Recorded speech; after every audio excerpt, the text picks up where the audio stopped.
welcome to Punk Love Compassion. On this episode, we have Phil with us. Phil has a solo project called Eugenius, which is a hip hop thing. And then he plays in two different bands sort of under the punk umbrella, which are Maw and Culture Void. Before we get into that, just housekeeping stuff. First, just thank you for tuning in and listening to this. I really appreciate it. If you like this, please check out my larger family of podcasts. That larger family is called Alabama Take. So if you look up that, there's a bunch of podcasts on there covering like pop culture and sports and Star Wars and stuff like that. I also do another podcast over there with my son who is about to turn 12, and we talk about like Bigfoot and aliens and stuff. So if you're into that stuff, tune in over there. Like, he will be really stoked on it. Yeah. Talking about my son, he is in the house here with me, so he may pop into the background, or you may hear him asking me for something. It happens.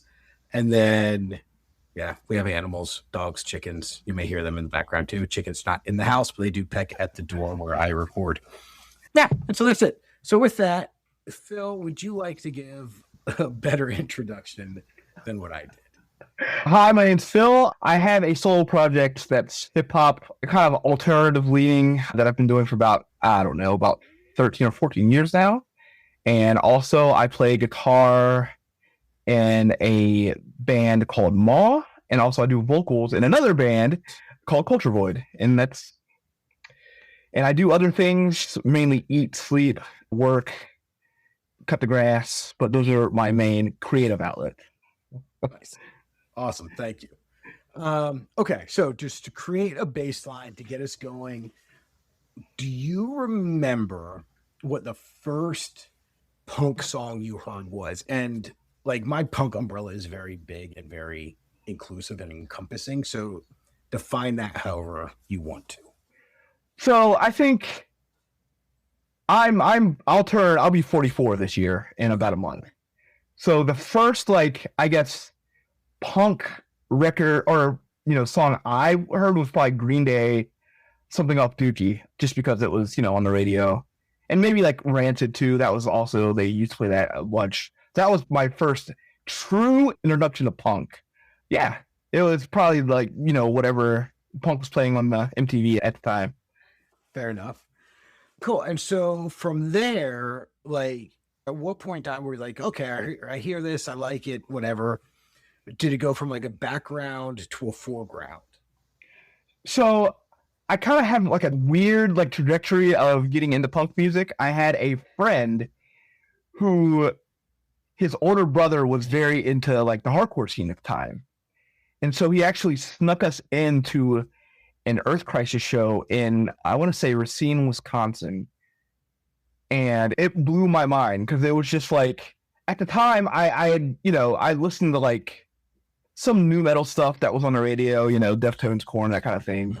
But this was just like a kind of underground, we're not supposed to be here. Like, we're kids. Like, there's all these older kids like swinging their fists and doing karate to heavy music. And I'm like, this is the most amazing thing I've ever seen. And so really the next day we went to the mall and I bought, I think I bought Earth Crisis, Gomorrah Season In, and I think the first Snapcase record, Progression to Unlearning, and it just, from there I was just kind of hooked. Yeah, nice. Those are both great records. Yeah, it wasn't like my first hardcore show, but it was very early getting into hardcore was also Earth Crisis. It may have been like for like the All Out War, like that EP, like the tour. Mm-hmm. I'm a couple years older than you. Yeah. But they were playing with Snapcase, and it was pretty amazing. Yeah, I had no like frame of reference. I didn't know where I was at. Like, in my brain, it was like the scene from Teenage Mutant Ninja Turtles, like sneaking into like the Clan hideout. Mm-hmm. It was just like, I'm not supposed to be here. My parents would hate me like if they found out I was here. But this is like amazing. Like, I had no idea that things like this happen. Like, I'm from suburban Cincinnati, so I had no like real connection to a scene at the time. It was just like, this is insane, and I want to know more. Yeah, and it's this weird. I've had this conversation, with a couple of people, but something happens at your first show, right? Yeah. Like there's some weird magical soul touch that happens at your first show, right? And it just alters you like on a cellular. Oh, for sure. And that's why we're still here doing this, however many years later, right? Definitely. It was that first show and just the magic that happened. Okay, so from then, so Green Day, Rancid, Earth Crisis, so at what point then were you like, okay, this is like there is a community, there's a scene, and I want to be part of this? It was probably, I didn't really get into like the scene of it all probably until high school. Like this was probably, when I first discovered like hardcore, I was probably a little younger, like 12, 13. So once I got into high school, I had kind of been getting myself into punk and hardcore and stuff like that. And then that's where I found a group of friends who were also into punk and hardcore, and the typical, hey, let's start a band thing happens. And from then we kind of made our own scene. And once I kind of was able to drive and pull myself down to the city center, I was then introduced to more of the bigger scene at large through going to shows and stuff like that. I think a lot of people have that similar story of finding a tight knit group of like-minded individual friends or people at school or whatever, and then realizing there is more out there than just the four of us hanging out in a garage and making horrible music because we don't know any better. Well, back then, the 90s, we didn't have the internet, so we had no clue. Like, you could kind of surmise that there was things going on, obviously, but you had no way to connect with that until maybe you saw a flyer or someone said, hey, there's a thing going on over here. It was all word of mouth or, happenstance. So, but yeah, you just kind of stumbled across, you either made a scene or you stumbled across one and then build from there. Yeah. Yeah, like for me, so I grew up in sort of Northern Virginia, Washington, D.C. area. Okay. And the church we went to was in Georgetown. And like 2 blocks from the church was a record store called Smash. Okay. And so typically the only reason I went to church was so I could go to Smash afterwards. And and like my mom and family would like do like the church mingling thing. And as soon as church got out, like, I headed to Smash and, my church clothes. Yeah. And like picked up all the flyers, bought a couple records. Yeah. And just sort of lucked into it because, I didn't even know Smash was really a thing until we were going to church one day and I said, Smash Records. So I was like, I kind of wonder what that is. Jetted out of church, ran to Smash. I was like, oh, here it is. Like, here's everything. Right. Yeah, except my high school, like there weren't many kids into like what I was into. And my high school was weird. Like we had all of the major gangs were represented in my school, but then we also had like politicians' kids going to the school. So it was this weird like class salad bowl. There were some people that listened to hardcore. There were some people that listened to punk, but I wouldn't necessarily say they were like punks or that they were hardcore kids, and then it was me. So yeah. And again, it's just sort of like the magic of how that happens. It just fascinates me. Right. So do you remember what you called your first band? Oh, yes. I 100% remember. I think there's recordings somewhere around. I don't know where they are, and I would fight tooth and nail to suppress them as much as I can.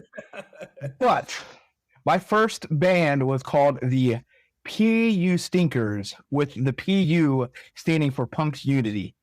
Our logo, I drew our logo on a computer lab, and it was a picture of a skunk, and that was our first band. Were there little X's between the P and the U? I believe so. At some point, I can almost guarantee that was a thing. Nice. I mean, as well as should be. Like I said, there's recordings out there somewhere. I will fight to the death to keep them buried as far beneath the earth as I can. Okay, that's amazing. So going from there, from the PU Stinkers, right? At what point in time then we were like, okay, like this is where I belong and I'm stuck? Like there's no getting out for me. It was almost immediately. And I always kind of make the joke that, like, when I was in high school, I kind of had a couple different path options. Like, I was heavily into martial arts. I'm a second degree black belt in Taekwondo. I was also kind of pretty much on the way to going to art school. And I found punk rock, and it kind of squashed all of that immediately. But yeah, we're just playing, like, as soon as we started playing shows and, you know, getting out and meeting people, it was just like, well, this is what I'm probably going to do. And here I am. Yeah. Yeah. You know, punk rock has, again, the punk umbrella scene, whatever community, you know, everybody that gets on, there's a different on ramp, right? Yeah, for sure. You know, whether that's Green Day or the Ramones or the Clash or Paramore or, you know, whoever, right? Like, like there's all these different on ramps, you know, and some people, they'll come in and, like, you know, they're on that on ramp and they're in that merging lane, but they see that exit ramp and they take the exit, right? Know a lot of those. Yeah, and that's okay. You know, yeah, that's fine. Okay. But then there's that core group of us, and the X ramp doesn't exist. Yeah, like we got on, we merged, and that's it. You know, that's it. And again, it just amazes me that all over the country, all over the world, we have these similar stories and similar experiences, but completely different people, right? Completely different places. And those similarities create this sort of larger community that we all inadvertently bought into. So over the years, being part of this community, like, what has that meant to you? It's meant a lot, and it's been kind of different things throughout different time periods.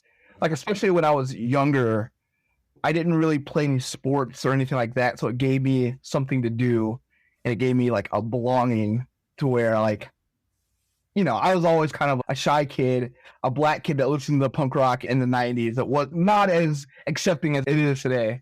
So it just gave me a place to kind of put a lot of creative and just angst out into the world, where had I not had that, who knows what would have happened. And it's just, you know, when the older I get, the more, you know, I don't play golf, I don't hunt, I don't really have any, like, of the hobbies that people my age kind of do. It was just, you know, this, I always tell people, like, this is my golf course, this is my social circle, this is what I do to socialize. I don't drink, I'm still kind of straight edge to this day.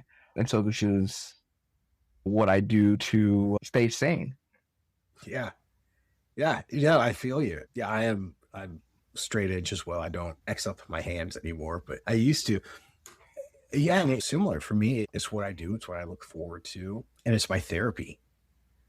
Right? It's where I find my joy. Part of where I find my joy, but also, you know, it's given me the courage to do things my own way as well. And there have been a couple times in my life where I've like disengaged and disconnected, you know, for various reasons. But like the most recent reconnection, you know, I was struggling with depression. I just, like, I felt I had lost my direction and lost my purpose. And then I reconnected, and it was like, okay, like, I'm getting things back. Right. And often for me, like, I don't realize how much of an important role it plays for me until, like, I come back in. It's like, oh, yes, here it is. Right. Yeah. And so now I make sorbet and ice cream. Eat sorbet and ice cream. Yeah, really good stuff. But, like, I go to, you know, I work with some of the promoters around town. And so, like, I go to their shows and, like, I sell, you know, sorbet and ice cream at the shows, and whatever touring bands are coming through, like, you know, I'll give them, like, you know, eat for free.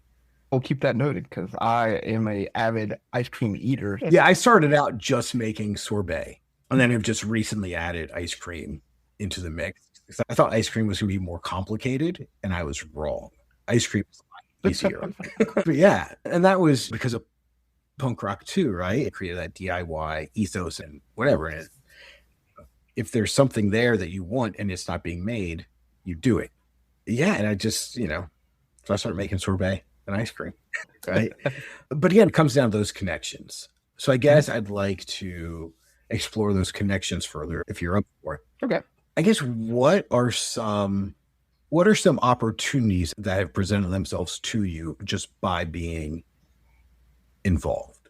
For me, just getting the chance to tour, see parts of the world that I would never probably have seen otherwise, or at least earlier than I probably would have had I not been playing music, and just meeting all kinds of people. Like, I think most of my social circle I've met because I've played music. Like, I can't think of anybody in my life off the top of my head that I've met that I haven't met through music. And the job I have right now is because of being involved in music. Just I knew someone from being in the scene. It's like, hey, place is hiring, and I've been here for 7 years. Nice.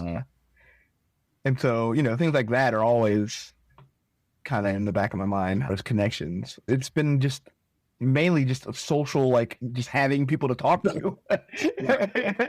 I was not a big social butterfly when I was younger, so being in the scene has afforded me, friends and things like that nature. Yeah, I'm still not a social butterfly. Talking to people I don't know is really challenging for me.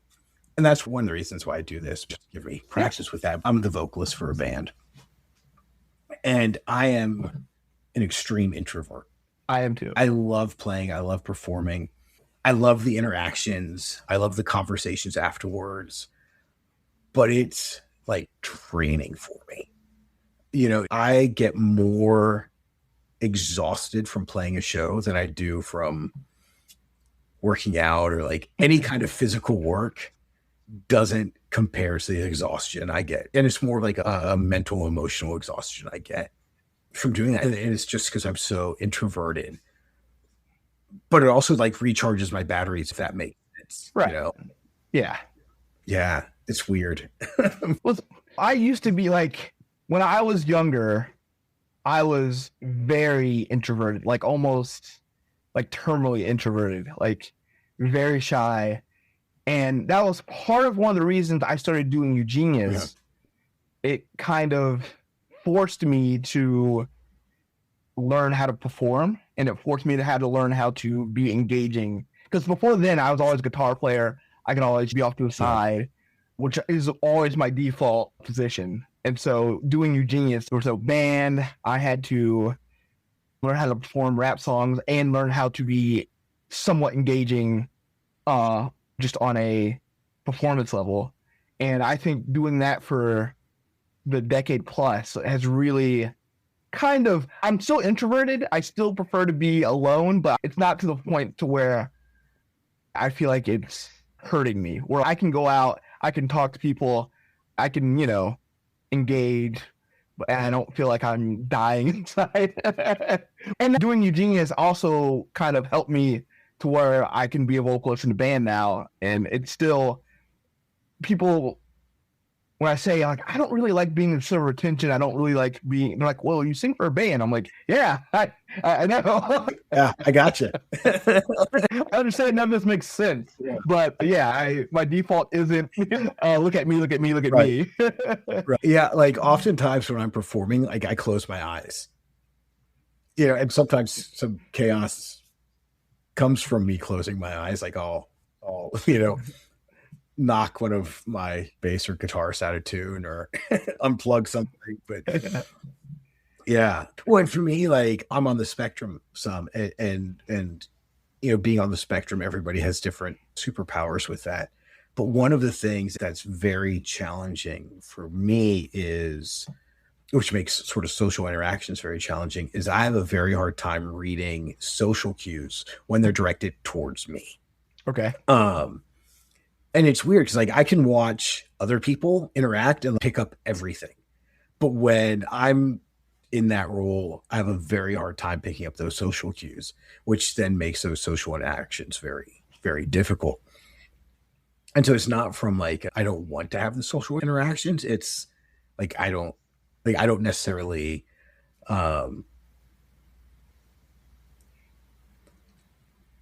know how to have one like a normal person.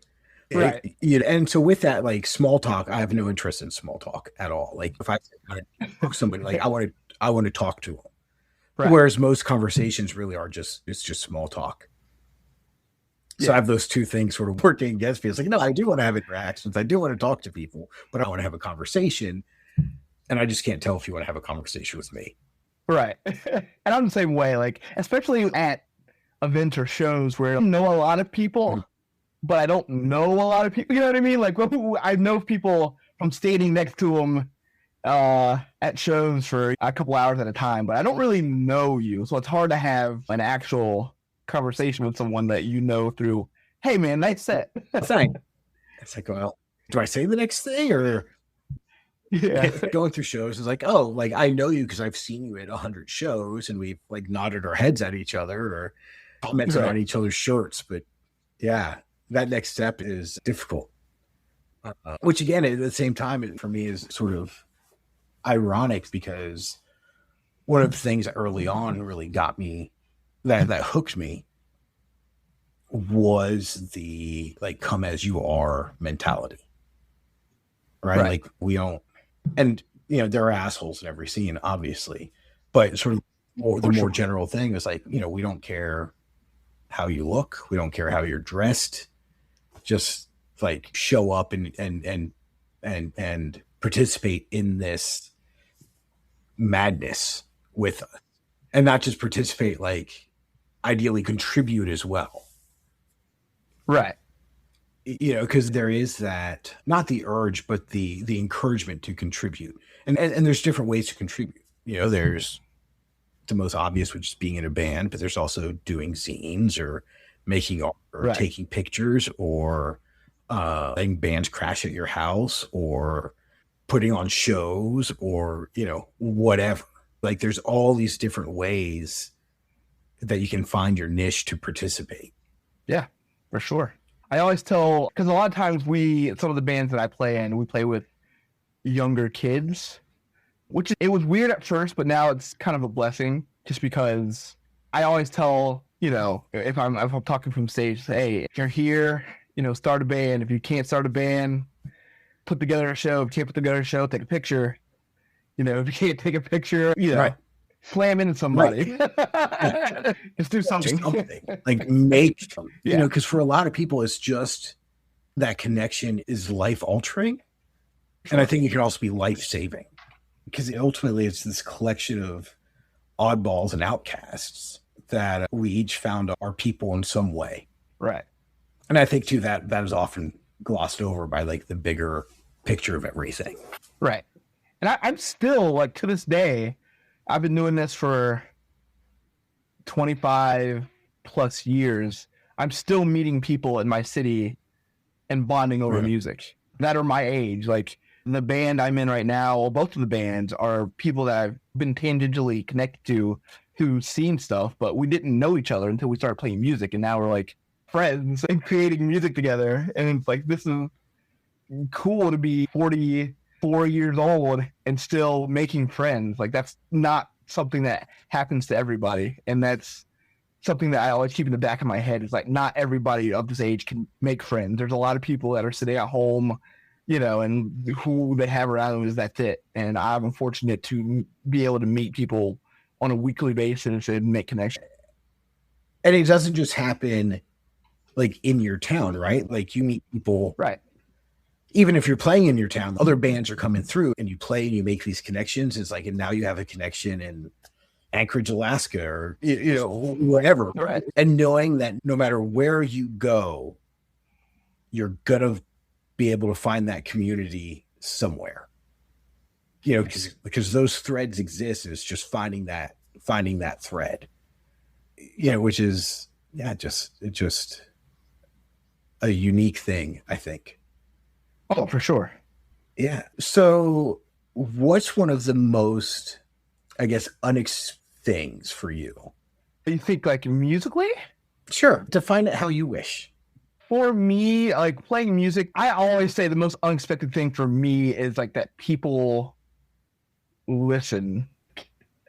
And it gets more and more unexpected as things become more saturated and the musical landscape is changing and getting more detached and kind of just homogenized. The fact that people take their time to listen or come to a show or have nice words to say, that is always unexpected. Like, no matter how many shows I played, no matter how many people are there, it's always like, wow, you like showed up and you listened to my band or my rap song that I made on the computer sitting behind me.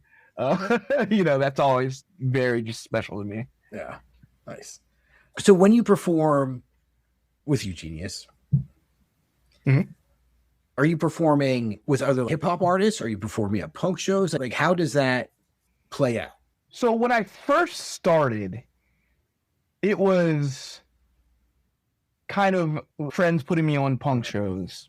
And I kind of found a couple of like local hip hop artists that were kind of a little more left wing. And I played with them. And I've played some hip hop shows. Typically, I play with more bands than anything. And that's just because what I do live is a little more aggressive than your average hip hop show.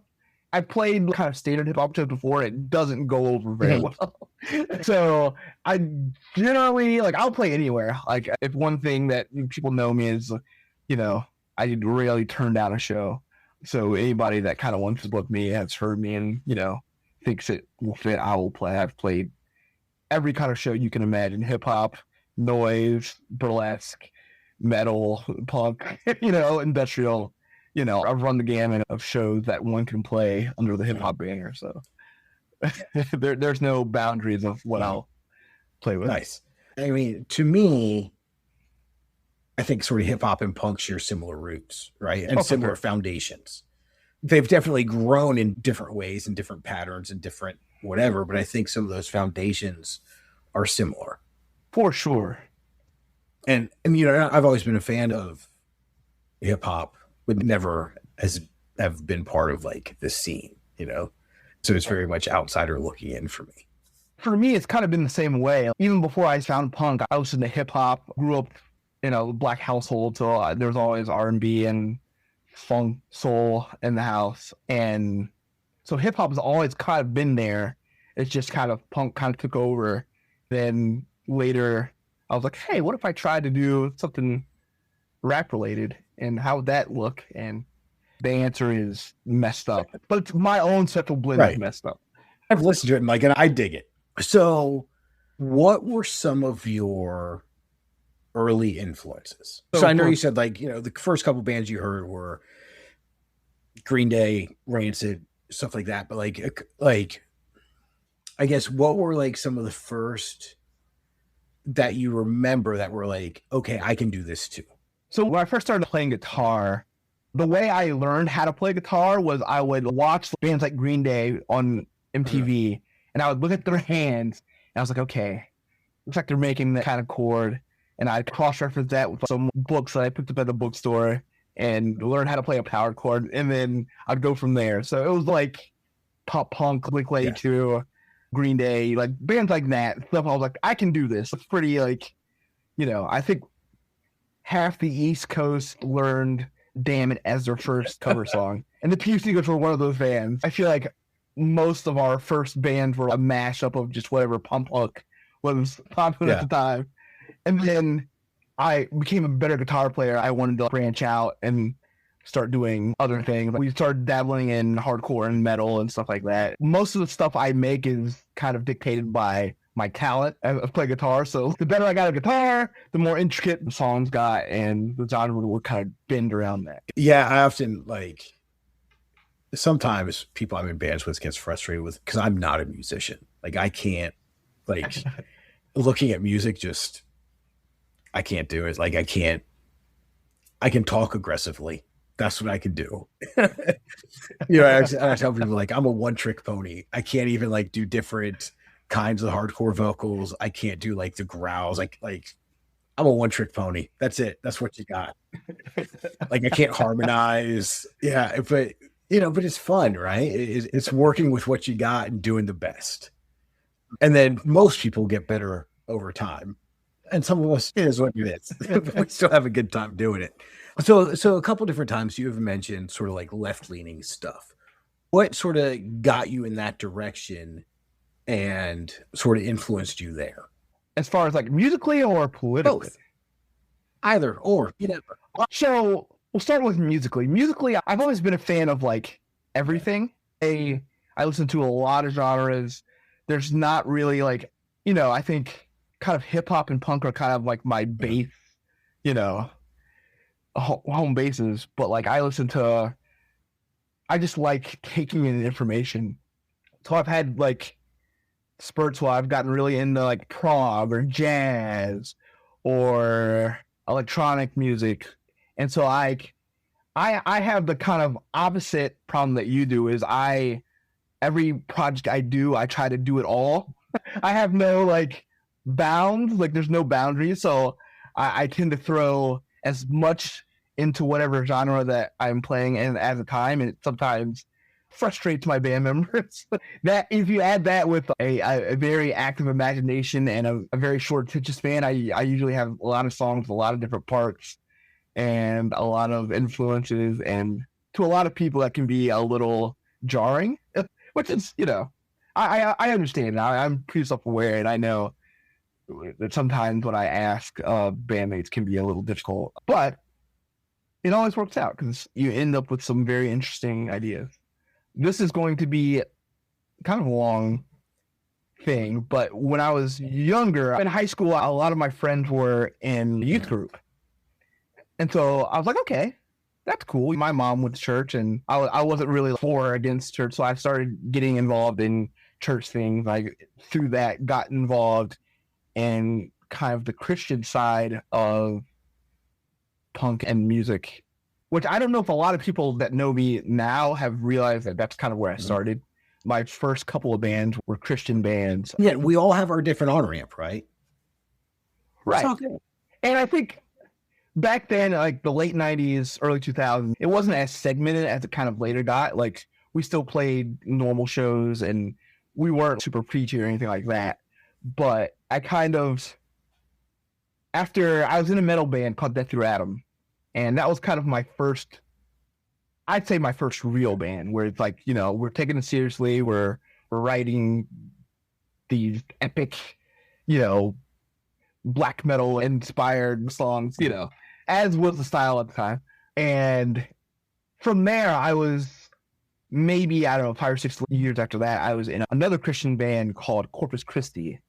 And we actually signed to Victory Records. And we did a fair amount of touring, but it was kind of, that band alone was kind of like, I don't fit in here. There's a lot of, and it wasn't super politically charged or anything like that, but I'm like, there's a lot of things that I don't agree with. I listen to a lot of like crust punk, and I listen to a lot of like traditional punk and hardcore, and I'm like, this is not me. No. And so after I left that band, that was kind of the death knell for me as a Christian and being a Christian musician. And I just kind of found punks and stuff that more aligned with what I thought politically and socially, and the rest is, In the early mid-90s, there was that, and even though like I used church as a gateway to get to the record store, like I'm not Christian. I haven't considered myself to be Christian for a very, very long time. But like I also don't have anything against people who are, Right. But yeah, there was that label. They definitely around in the 90s. They might still be around. I don't know. But they're called Tooth and Nail, right? Yeah. Christian label. Oh, I can talk for days about the Christian side of music. But like, I mean, there were some decent bands on Tooth and Nail. So they put out some good music. Yeah. And it was like, when I was in Death Through Adam, a lot of the bigger bands that are like kind of big now came through Cincinnati. We've played with like Under Oath, As I Lay Dying, all those kind of staple late 90s, early 2000s, like pillar Christian metalcore bands, or that were Christian at the time. Yeah, I've rubbed elbows with them. Been to Cornerstone twice. Yeah, like for me, I was pretty much homeless in high school. And one of the family I lived with most often, I would basically jump families and like, okay, I'm going to stay here for a little bit. Now I'm going to stay there for a little bit. Now I'm going to stay here for a little bit. And, I'll stay at my mom for like a week. Okay, now I'm back here. I just bounced around.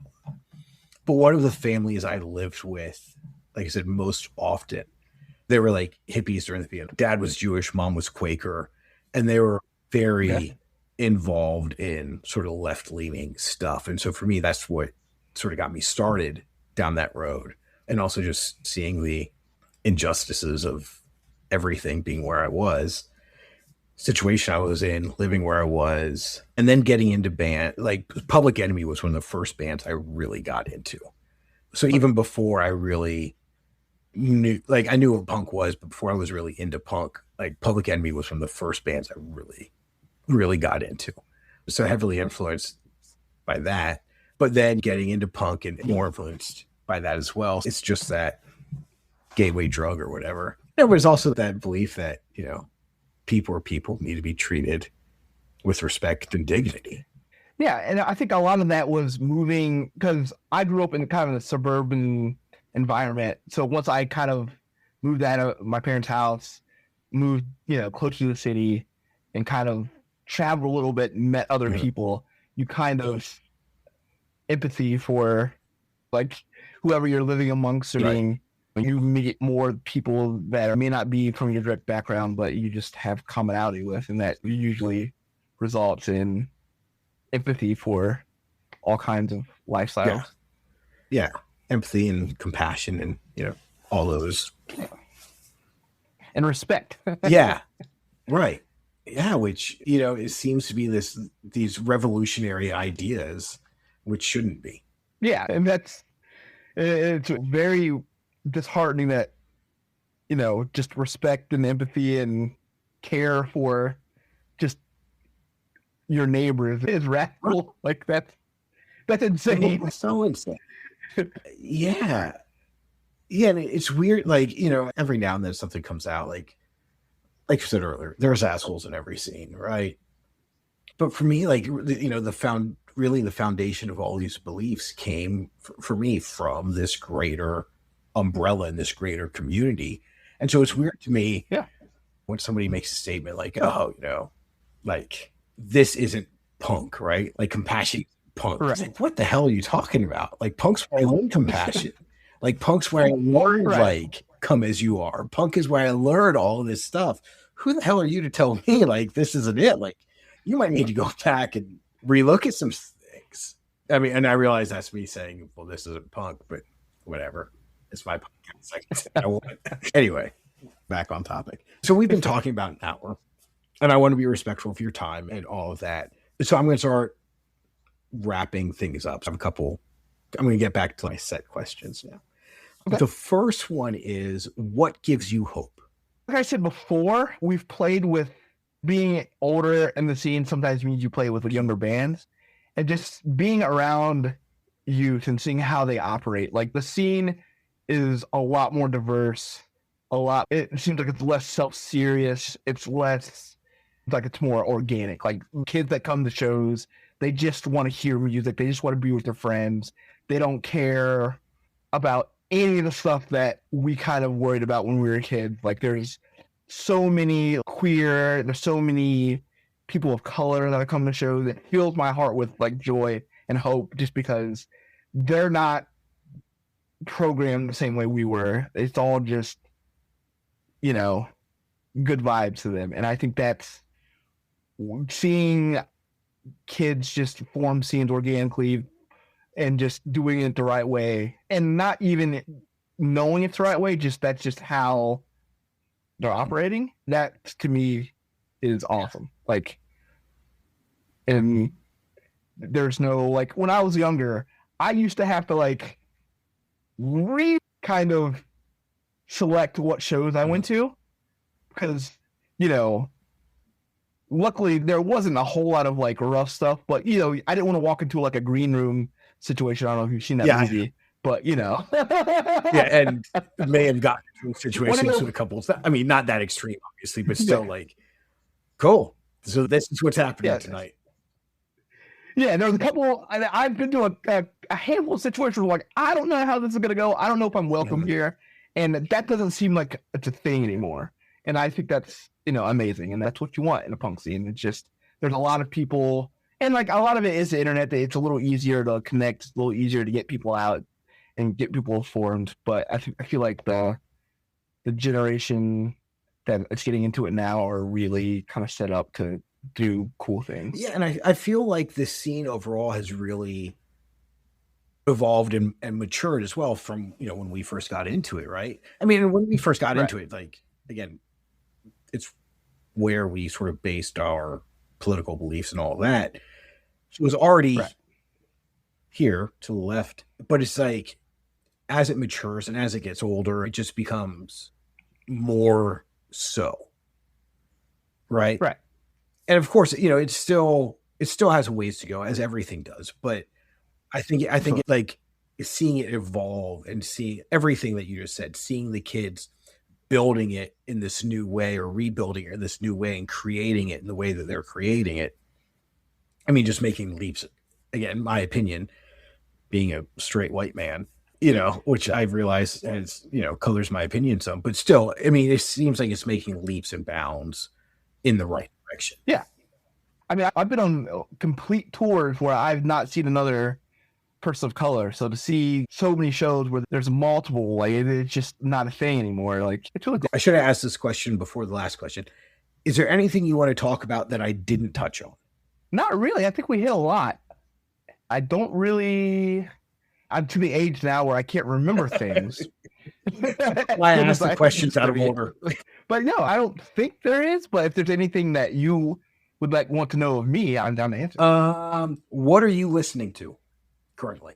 So, in the very, very, very recently, there's a band called Truck Violence that put out an album this week. Okay. I really loved it. It's kind of a noise rock.